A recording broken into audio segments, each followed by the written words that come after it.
gaganituin mo lang ako? Ang kapal-kapal ng mukha mo, Manuel. Makita ko lang yung babae mo, sarap inus-nus yung mukha. Kasi Ang sabi niya sa akin, hindi pa sila nagsasama. Doon ka nakatira sa kay Ate Claire dati, ako nagbabayad ng upa dyan. Diyan mo pa pinatira ang babae mo ngayon, ako nagbabayad at papakain sa inyo. Ang kapal ng mukha mo? Tapos sasabihin mo, ang mga tao nagsasabi dito, inuwi mo na yung babae, ako nagbabayad, ako nagpapakain sa inyo. Ayusin mo yung bag yan, may bag ako na binigay sa'yo na maganda, nasaan na? wala kang bag dito. Ay, may bag ako na binigay na pinalit mo sa ano ko, sa malita ko dati. Ibilagay mo sa maayos yung bag ng anak ko para pinalayas mo yung anak ko, hindi ako papayag. Oh, wala.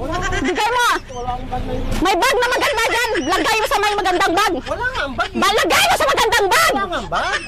Lagay mo sa magandang bag. Hindi ko dadalhin yan. Lagay mo sa maayos yung damit ng anak ko. Parang wala pala